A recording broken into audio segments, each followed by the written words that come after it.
Hi there, everybody, and welcome to episode 265 of The Art of Procurement. I'm your host, Philip Heitzen, and I want to thank you so much for joining me today. Now, if you have responsibility at all within your remit for professional services and consulting in particular, then today's podcast is going to offer you a treasure trove of insights. I'm joined by Helene Laffitte, the founder and CEO of Consulting Quest, and I take the opportunity to dig deep into a number of different areas. For instance, how can we find the right consultant? When should a company lean towards smaller or boutique consultants over big brands? Are daily rates really an effective pricing model? I ask about, what do we do if we don't actually know exactly what we need from the consultants yet? We talk about some of the primary drivers of price in the consulting services category. And then, how can procurement actually add value in this category? Before I go into the interview, I do want to thank Tradov for their support of procurement thought leadership and for sponsoring this episode of Art of Procurement. So Tradov eliminates pain points for business buyers and sellers, so purchasing urgency, unaligned buying and selling processes, a lack of communication and transparency within procurement teams themselves, and difficulties discovering new suppliers. And one of the things that you can do with Tradov is build your own private network or community portal for free. So, for example, you can create a private network within Tradov where your entire procurement team can share information, post thought leadership, policies, processes, and start group discussions. So it's a little bit of a hybrid of LinkedIn, Slack, and a wiki page that brings together all of your team's communications into one place. Now then, when you're in Tradov, you can switch over to the public areas. You're going to join a community of over 250,000 buyers and sellers.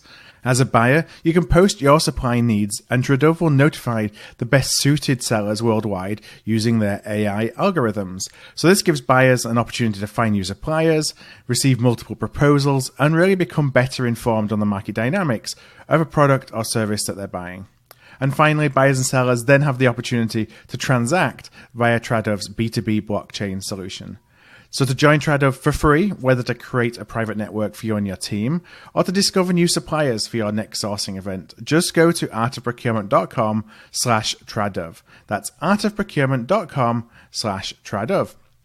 Okay then, well, let's go into the conversation that I had with Hélène.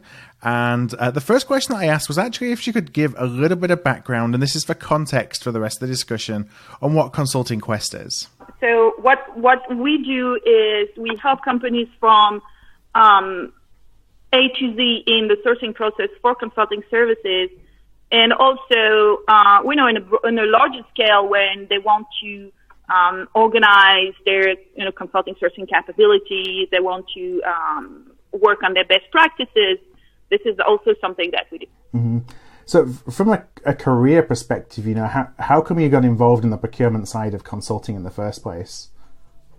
So, I worked as a consultant for almost 8 years, but before that, I worked in procurement strategy. Okay. And performance evaluation on one category. I was working for a large utility company in Europe.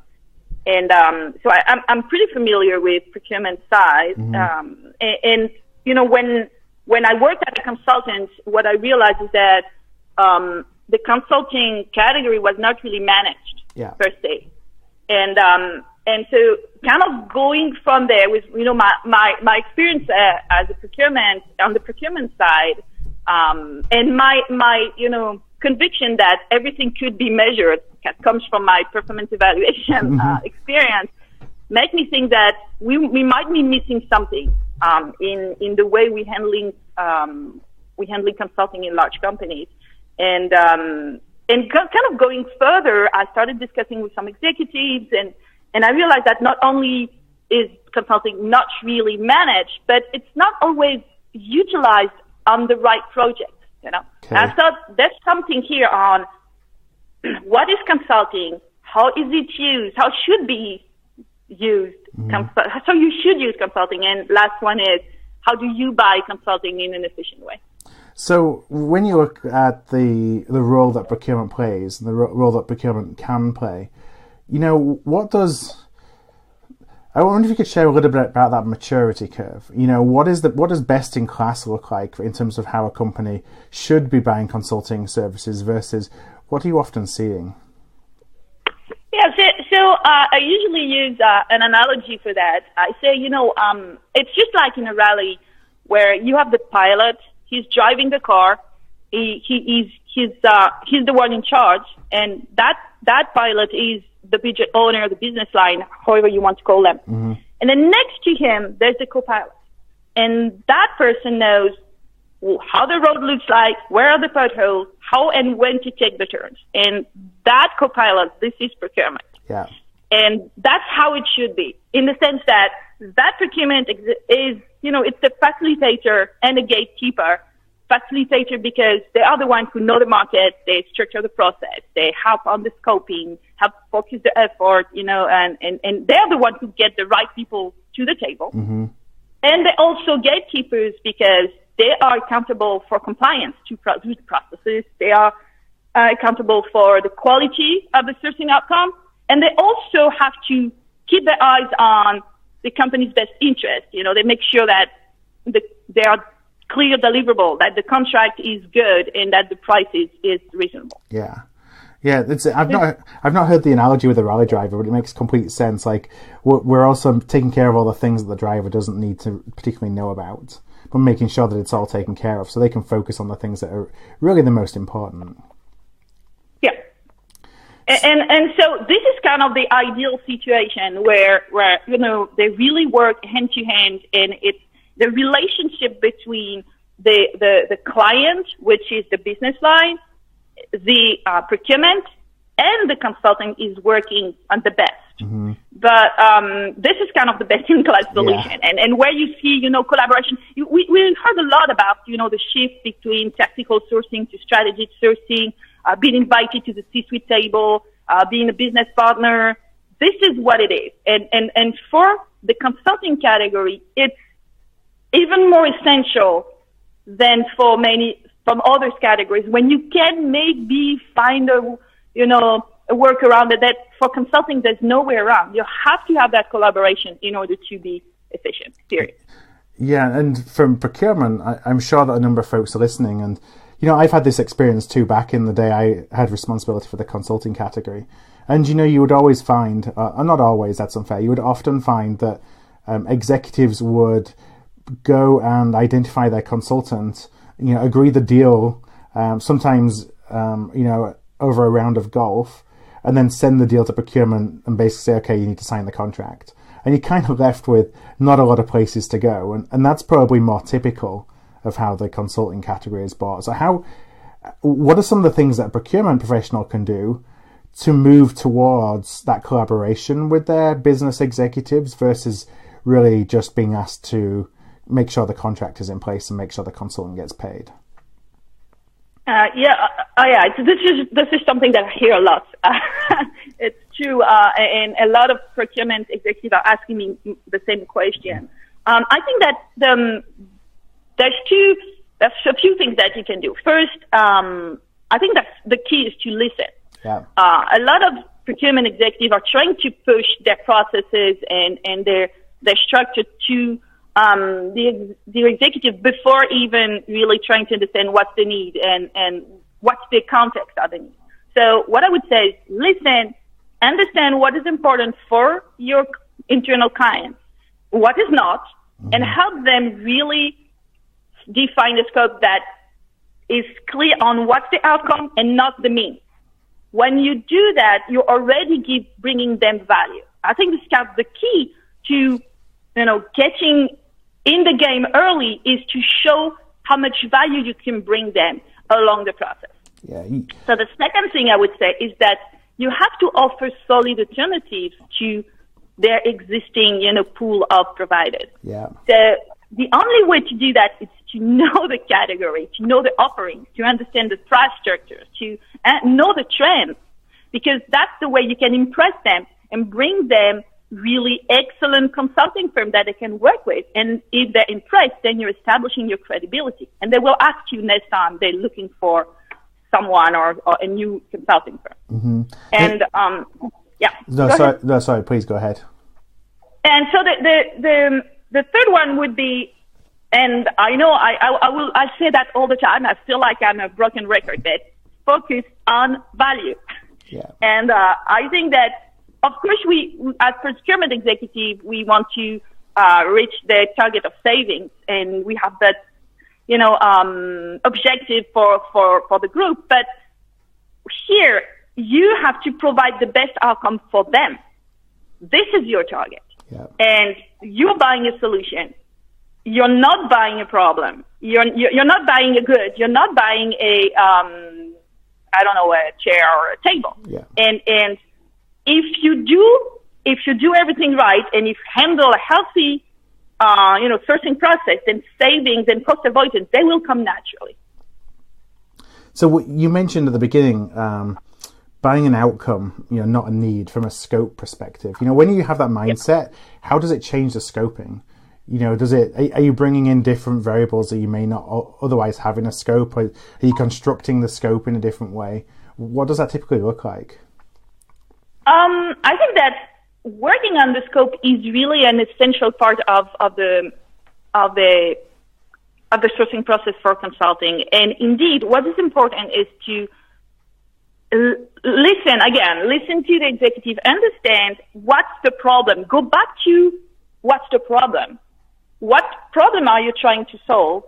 And then understand what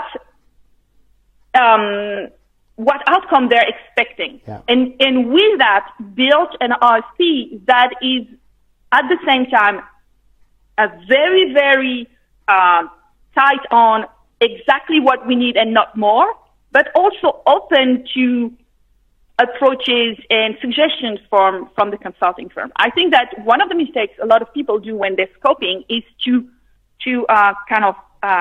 close the door to some other options and just rely on what they know, what they've seen, or past projects. And I think that's a mistake. I mean, a lot of consulting firms are developing new methodologies. They have very innovative approaches, and you want to really take advantage of that.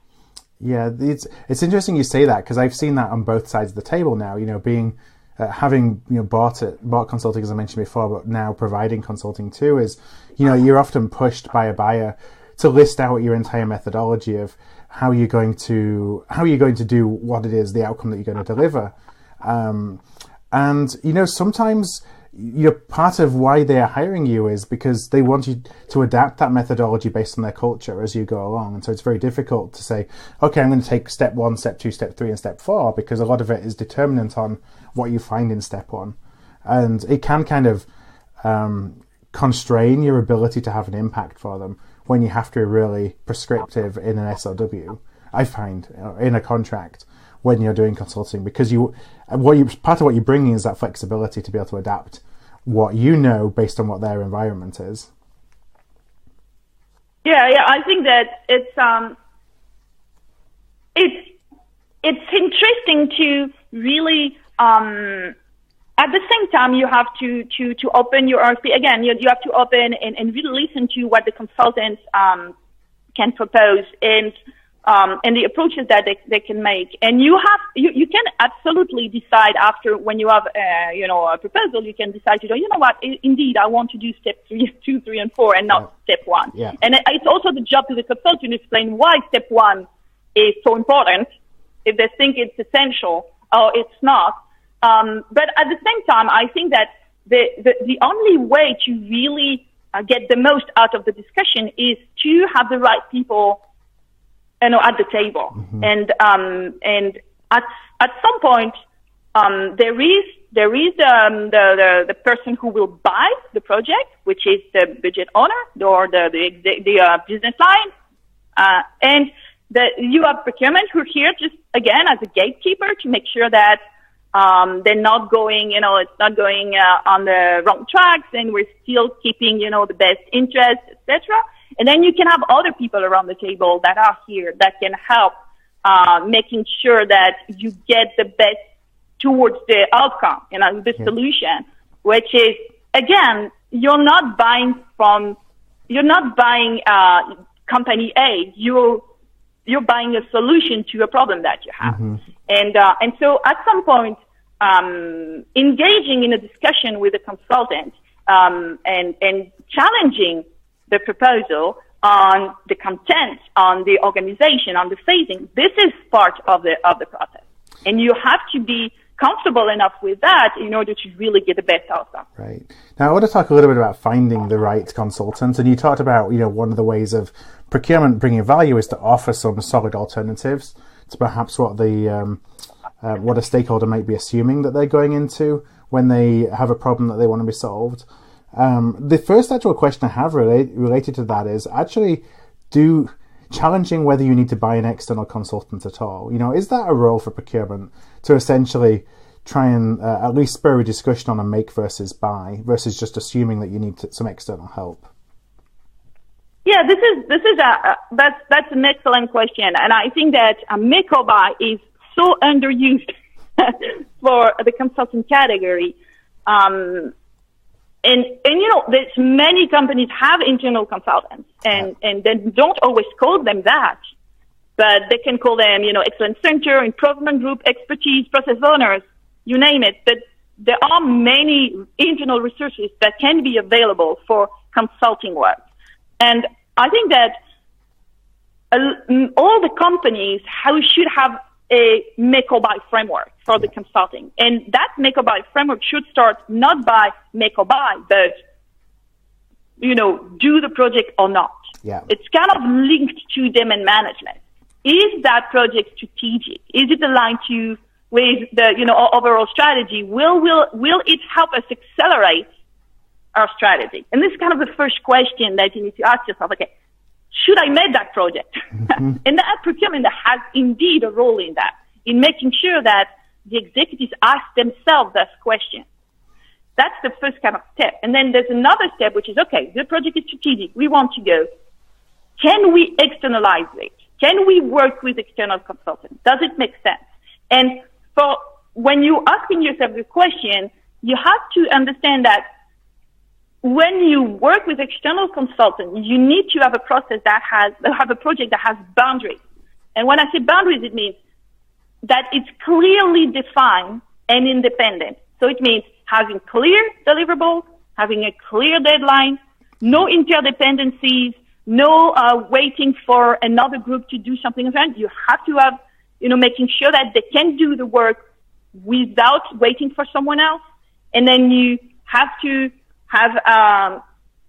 look at if you have the resources internally to or not to do it. It's kind of the first question: that does it make sense to externalize, and would we have a good outcome if we were to externalize? Kind of the first step. And then there's a second step, which is more make or buy, pure make or buy, which is, are the skills core for the business? Would it make sense to develop that internally? Is there a specific reason why we want to outsource? Because we need a new, it's a very niche expertise, or it's a very specific methodology that has been developed by company A, etc. Or you need some external validation to some assumptions you may have made internally. Yeah, you can have that reason as well. That's kind of the political value that consulting brings can get into there, and then you need someone external. You need also to make sure that it will get you something if you accelerate the process. Usually when you get external consultant, it gets faster because they are focused on that project and it goes very fast. Is there some value to accelerate that project? And one point that a lot of companies forget is the IP, confidentiality. Mm-hmm. Does it make sense to work with an external consultant? It's the contrary to the more the merrier, with confidentiality. Yeah. The more people, involved in a confidential project, the riskier in terms of, of confidentiality breach. So I think that it's important to ask yourself those questions and then decide if there's a value to work with external consultants. Yes, the project is strategic and there's value to work with external consultants. Mm-hmm. Or if, yes, there's value, but maybe we can have some sort of a hybrid project with half, internal resources, half external consultant. Oh, no, you know what? We need absolutely to do that in-house because there's some, sensitive IP that is involved and we don't want anyone to know about it.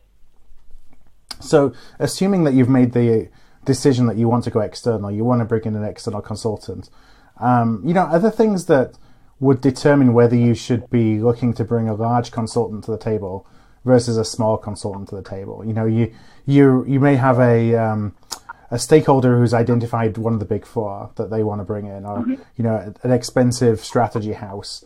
There'll be times when you can counter that to say, hey, does that really make sense? And there'll be other times you try and counter it, and you kind of by doing so already just completely reduces any credibility you may have because you even suggested a smaller consulting house. I just wonder if there's typical guide rails or projects where you really have to use a larger consultant versus when it's okay to use a smaller one or suggest a smaller consultant.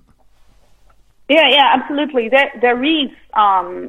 If you look at a consulting portfolio, you can kind of rule of thumb say, okay, 1/3 of the project are kind of the top high level strategy projects, and those ones you usually work with large consulting firms, and all the rest is open to some competition. But to look at going back to the consulting firm themselves, I would say that you have large consulting firms tend to have several capabilities that serve several industries. They have a global footprint, and they usually have developed structured, proven methodologies.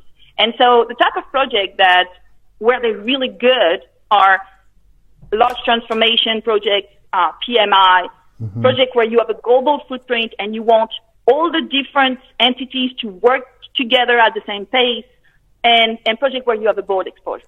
That's where you need to work with a large consulting firm and you need to work with a brand, right? This is there's no way around. Right. Then smaller consultants. So there's kind of two options.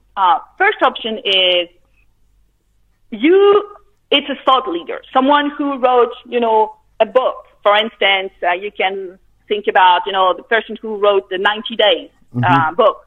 They have their own consultancy. Or, in innovation, you have the Professor Christensen, who founded a company called InnoSight, and he's kind of the guru in innovation. Yeah. If you want to work with their methodology because you read about their book and you read their articles and you think this is the thing that you want to try, you have to work with them because they're the ones who know how to do that. Because the one type of small consultant. And the other one are, what I call niche consultants. So you can work with them on smaller projects, on projects where you need really a depth of expertise that is very high, when you want a hands-on approach. You all know, and we all know that large consulting firms, they're excellent on defining the how. Yep. You should do this. But then you're with your action plan and you have to implement. They're not always, even though they're working on it, they're not always the best ones to do the delivery of a strategic project. And if you want a hands-on approach, or if you're looking for a more customized solution as opposed to proven methodologies, then niche consultants they're excellent value for a much lower price. I always say it's like going back to, car analogy. And trust me, I'm not a car lover, but, I love this one. When you go to work, and do you really need to have a Formula One to do the 5 miles that from your house to your office? Yeah. Or can you work with your Toyota, right? Yeah. And Toyota is just fine. You can have a fancy one. You can have a RS4 rather than, another model, but still less expensive, very efficient, and it will get you where you need to be. Yeah. Do you find sometimes there's opportunity to break projects up so that you have, your expensive strategy firm doing essentially the strategy work, but then splitting the delivery into, like a different tranche of work, for example, that can be executed by a smaller provider who are lower cost as a way of, not impacting the strategy work, but also a way to, manage the investment that's needed in those consultants. Yeah, absolutely. I've came across a few companies that do that very efficiently. I worked on a project a few years ago. It was the project was about marketing. They were developing a marketing framework at the company level. So it's a large company. They're based in many countries, and so they worked with a large consulting firm to build the framework. at the corporate level, and they had everything ready. And when they went to implement the solution, they hired small consultancies locally. So, for instance, in Brazil, they looked for a small Brazilian consultancy expert in marketing that could help them do that with the right people that speak the language, but they're familiar with marketing. And that, so in every country, they worked with smaller consulting firms that were local. And I think that, in the process, what was interesting is that not only did they get a very good price for the implementation, but also, I think that the proximity and the intimacy was much better because there were consulting firms that were local and familiar with the local culture, as opposed to the big American consulting firm that comes with their, thing, and this is how you do things. Yeah, and you So I think that there's a lot of value in that. I agree with you, and I think in a more general perspective, and not only strategy and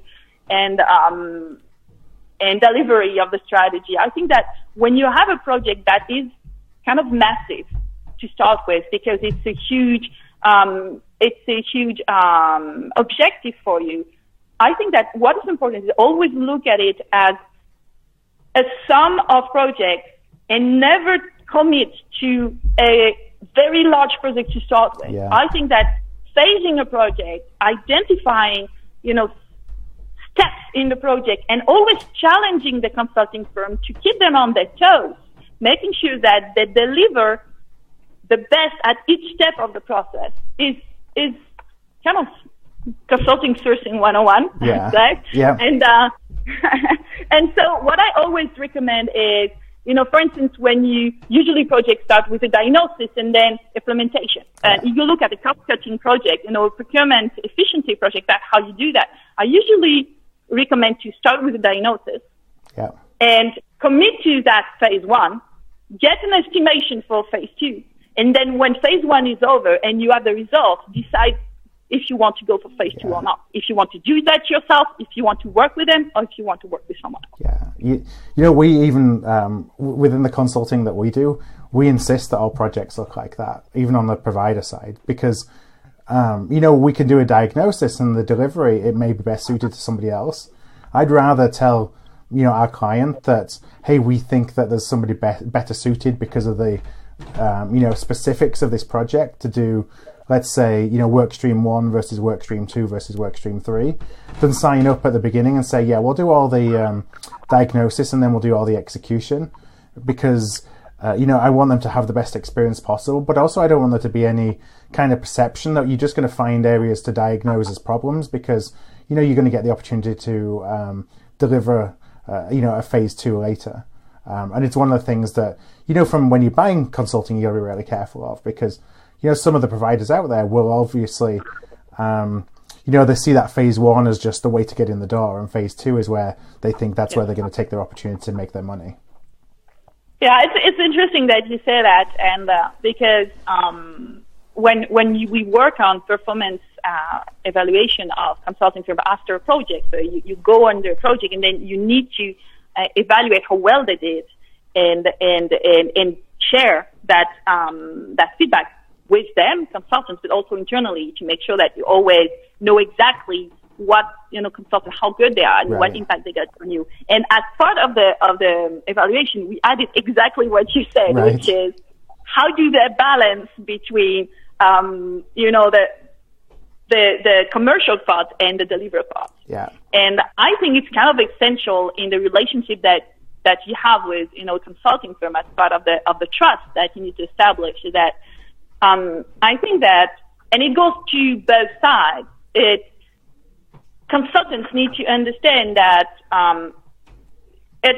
they just shouldn't be looking for cash cows, right? What they're looking for are projects, and of course they need to make money, and we're all in the same situation.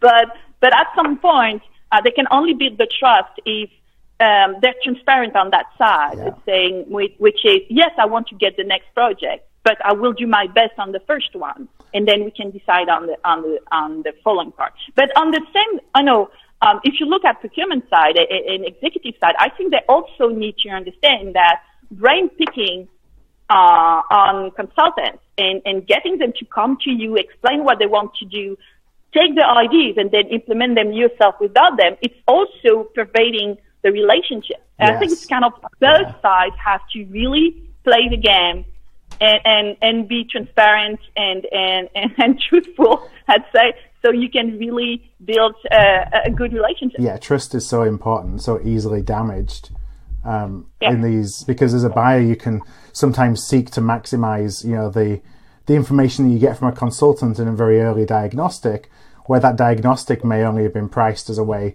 to essentially the consulting firm to help start to build a relationship with you.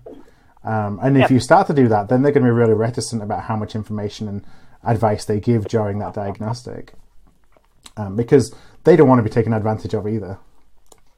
Yeah, absolutely. One last question just on finding a consultant. You know, you talked a lot about the bias towards buying a brand. And, you know, on the show, we've talked a lot about reputational protection. It's the whole cliche of buying IBM and everything that comes with that. Like, how, if we have a stakeholder who's so insistent on buying a brand rather than buying what would potentially be a much better outcome, what are some of the ways that you can help influence them to kind of move away from that position? Or is it even possible to move somebody off that ledge? I think there are ways.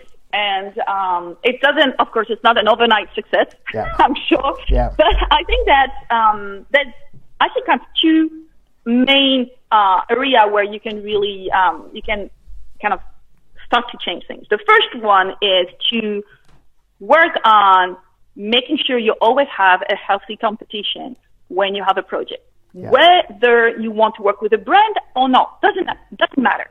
And that means, what does that mean in terms of you know, tools and things to do? First, I think that the buyers need to identify for each subcategory or capability or group of capabilities, however they want to organize their taxonomy. They need to have several potential providers, so they can put them, you know, in competition always when they need someone. Even if it's for brands, that's okay, but you need to have different ones. The second way is to also introduce smaller players once in a while, because that will keep the big guys on their toes. Mm-hmm. You know, if you know that the guy in front of you are always the big ones, you won't make such an effort on the prices because they're all priced the same way. Yeah. You know? Well, if you know there's a small one, then you will make your best. Maybe you will look at what team you put in the thing to make sure that you have the right people. If you know they're very, very expert, then maybe you will go back and pick that super expert that you have on oil and gas, and you will put in the proposal, because you know if it's not there, you won't have the project. So that's kind of the healthy competition part. The other part is to organize independent process. And this one, not only is it interesting on, you know, overcoming that bias, but also it goes towards the collaboration that we discussed at the beginning. You know, it's like working together to get the best outcome. So the first part is, rather than having one person deciding on who is going to do the project, build a small committee with several people, because the chances that they all want the same consultants are pretty low. Trust me. Yeah. So if you have several people, then there will be a discussion, and maybe the big firm will win, or maybe not. But at least there will be a discussion, and they will really, you know, weigh the pros and cons.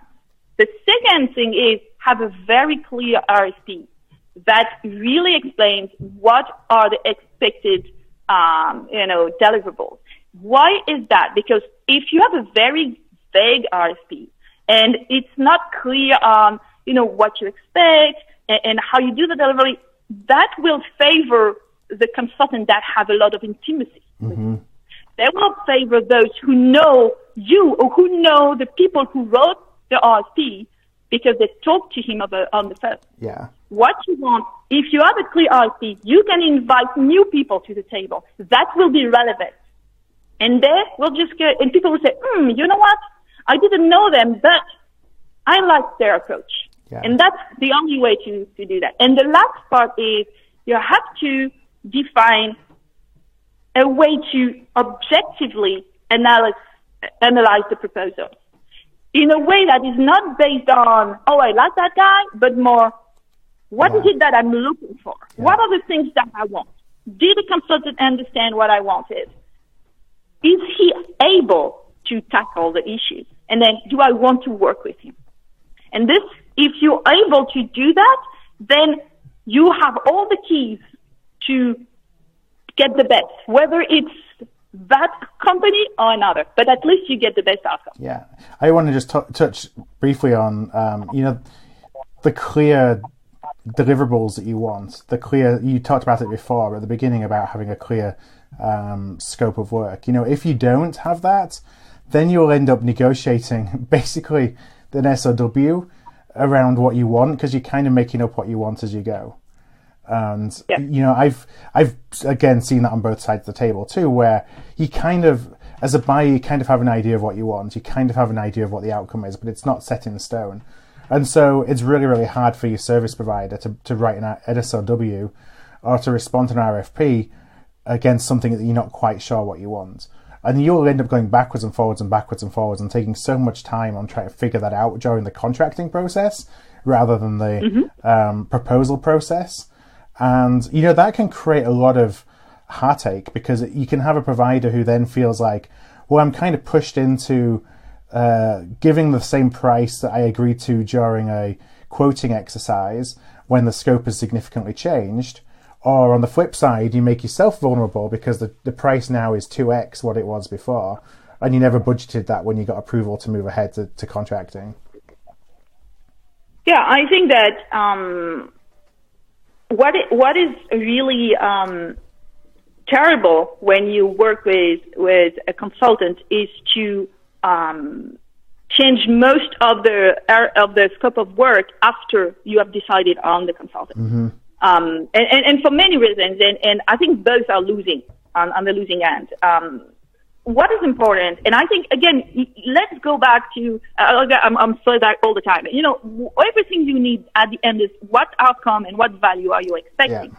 And I think that the best outcome can only come if you can compare proposals that are good. You need to have several proposals to compare so you can decide which one fits better with you. And it's not only, of course, on the approach, there's also, the personal relationship, right, and the human component and blah, blah, blah. Yes, of course. But if you are able to really have a scope of work that is 90%, defined, then you are able to really have very strong proposals, and you know that the one you choose is very good. Mm-hmm. Well, if you have something that is fuzzy, you have out of 5 companies that you bring on, the bid process, 2 will be completely off track because they didn't understand what you meant. 1 will just do something generic because they don't understand, so they do something they're not taking any risk.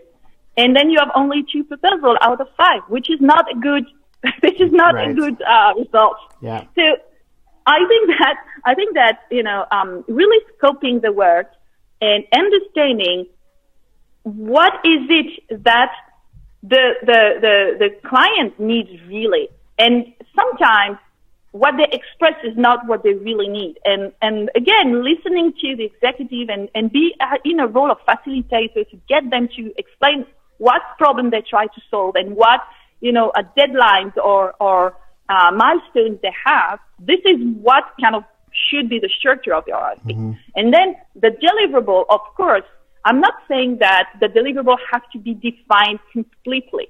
I think that what is important is to define the objectives, the milestones, and kind of the nowhere around steps in the process that they can go through. I'll give you an example.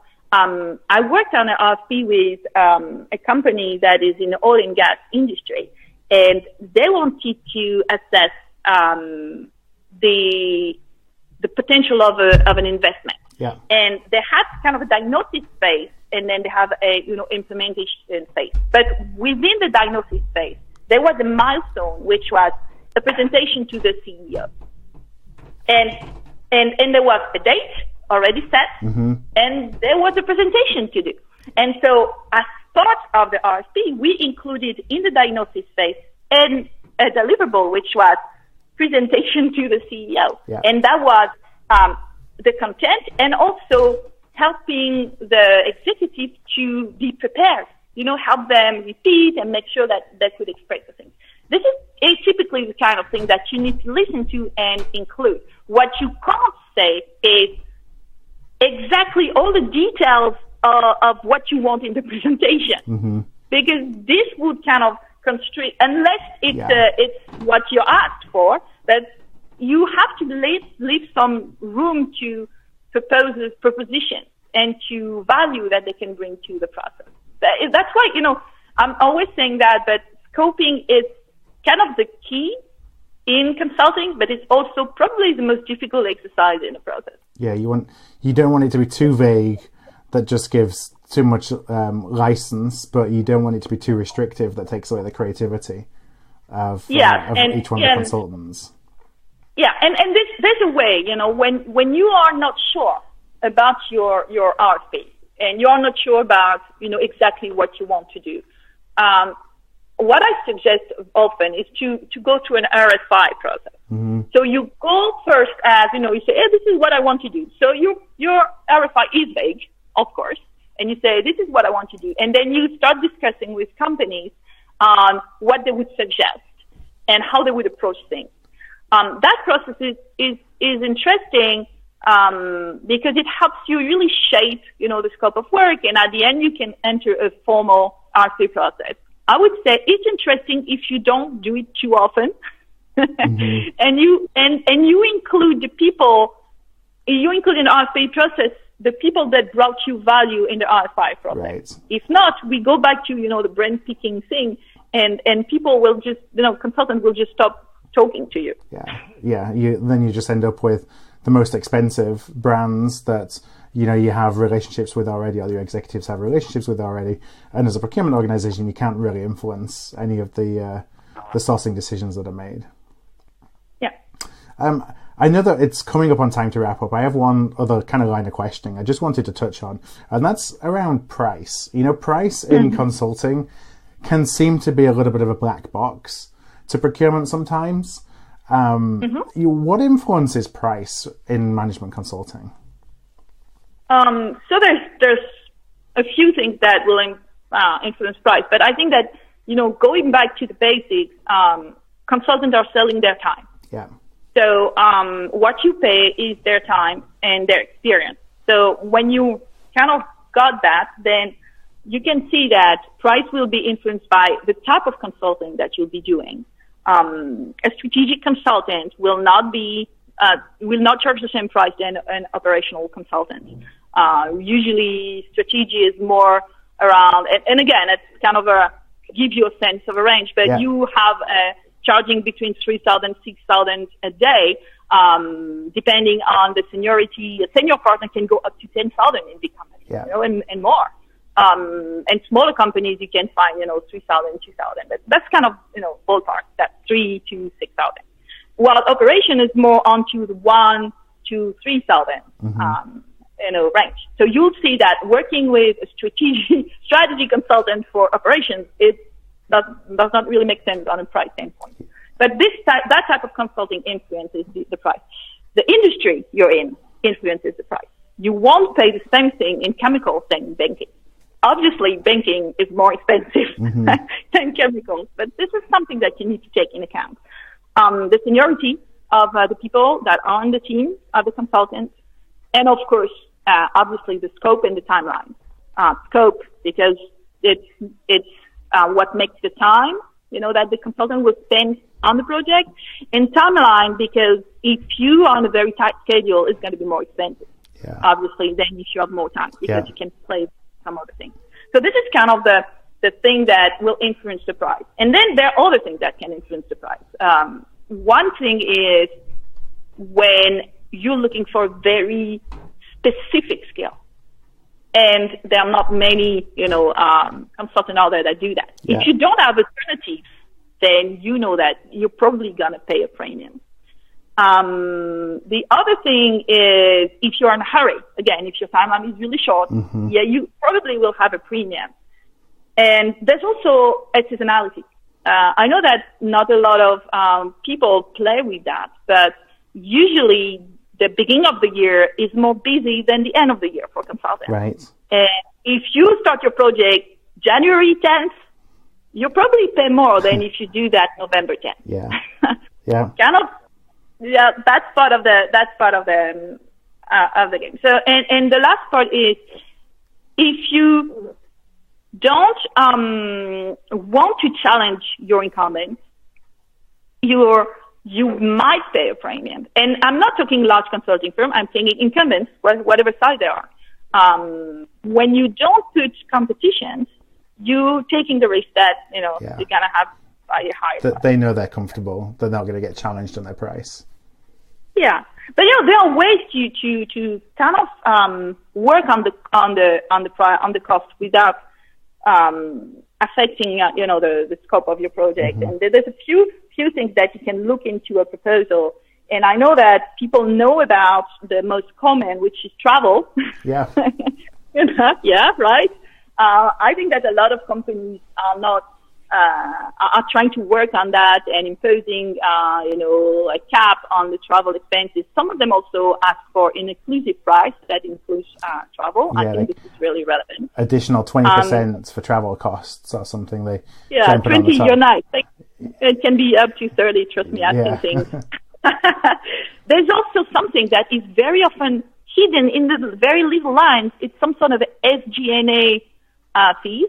Okay. That can be up to 5, 6, 10% of the proposal. So this is kind of thing that are usually put there for negotiations. So I encourage procurement people to really use that as it is. But there's other ways that are interesting. First, how many experts are in the proposal and how many do we really need? Some companies became very good at adding a lot of experts, 10% of this, 50% of that. Yeah. 7% of this. And then, since those experts are usually charging much higher than the usual principal or, analyst, then it can kind of inflate the price a lot. So you can play on that. Another thing that is very interesting as well is the rump up, rump down.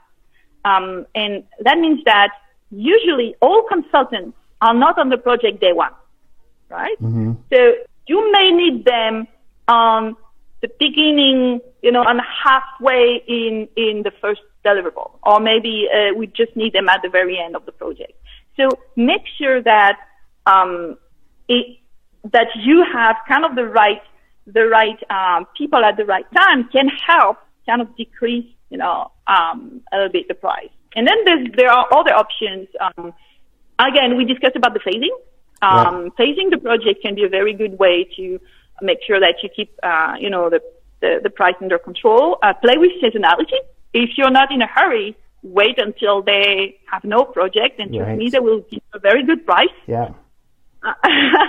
You can also introduce success fees. And on some projects, it can be very efficient because it helps you reduce the risk.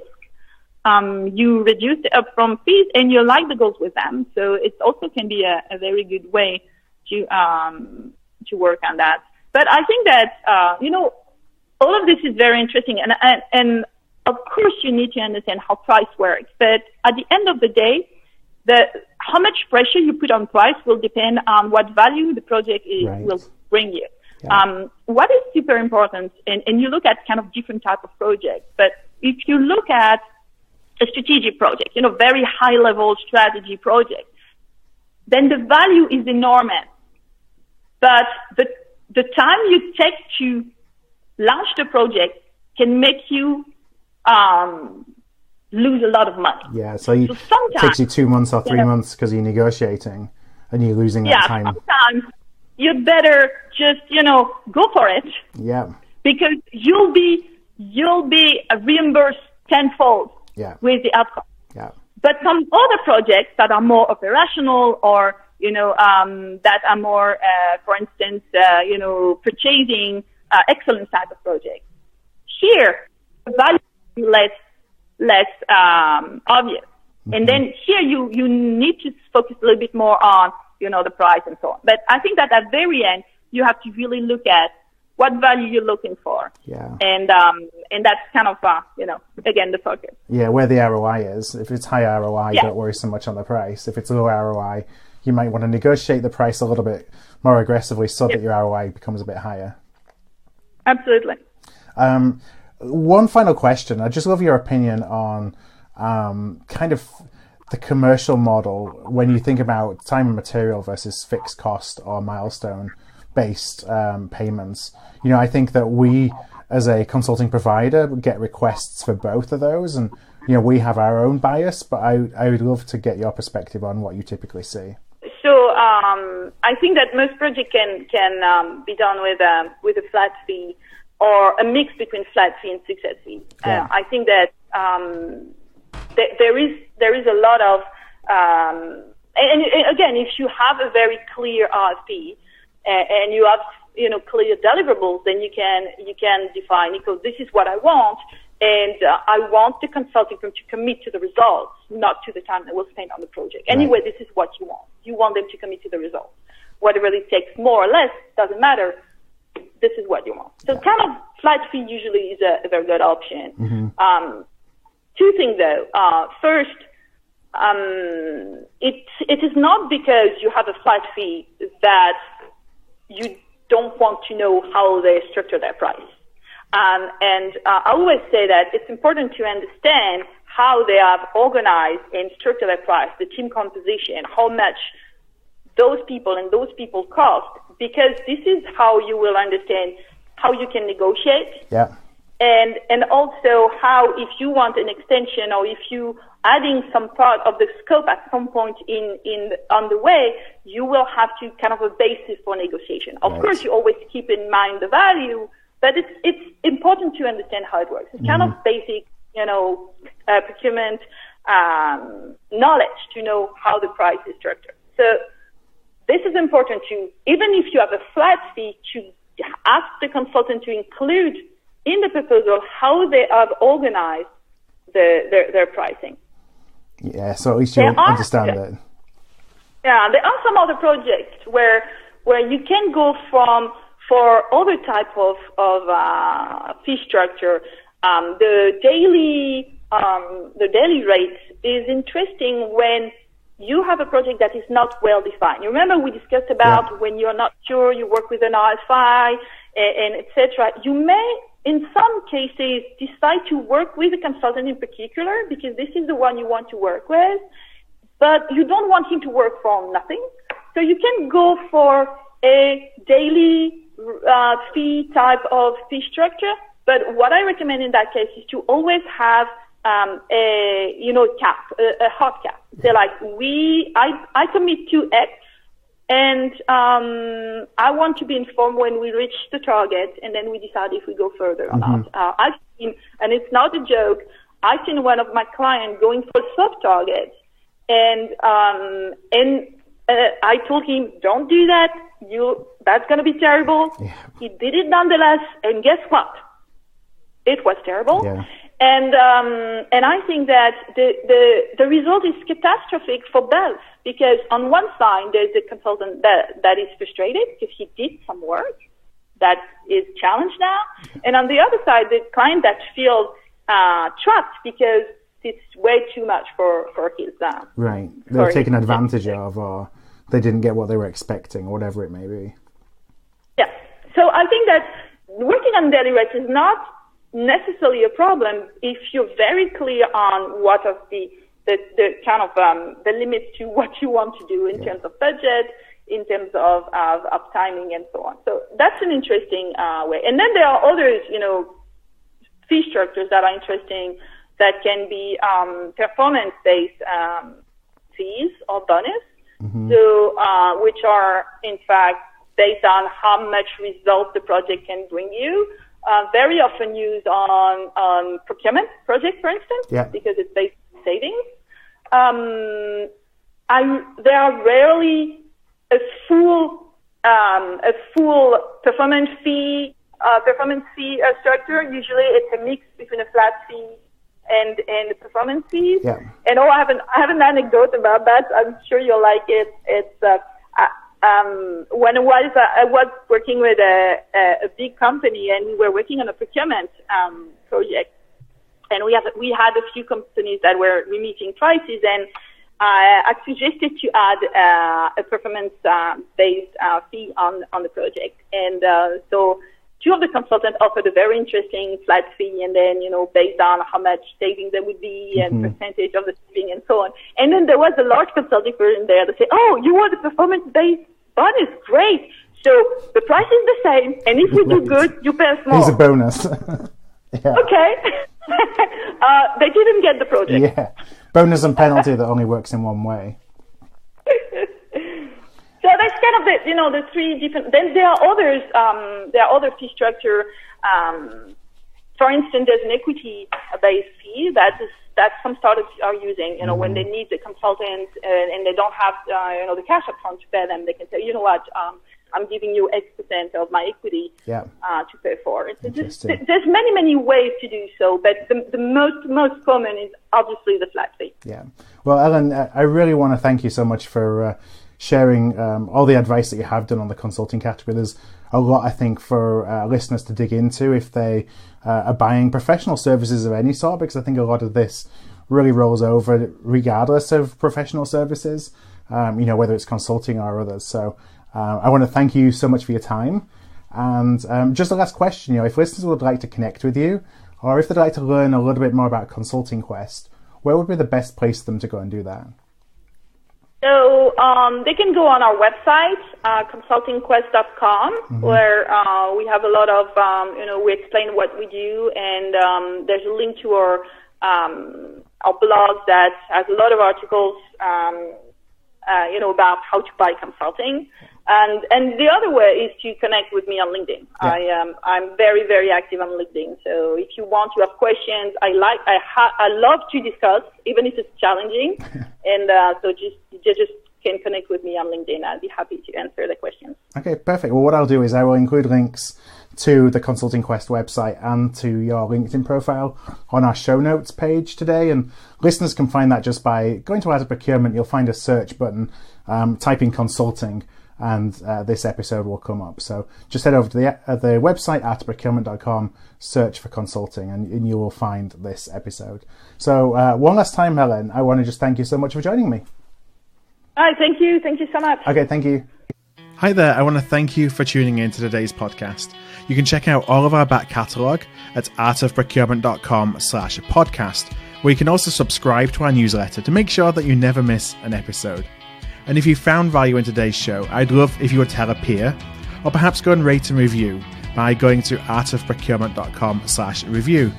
Word of mouth really is the best way to help the podcast grow, and if you're able to do either one of those things, I would truly appreciate it.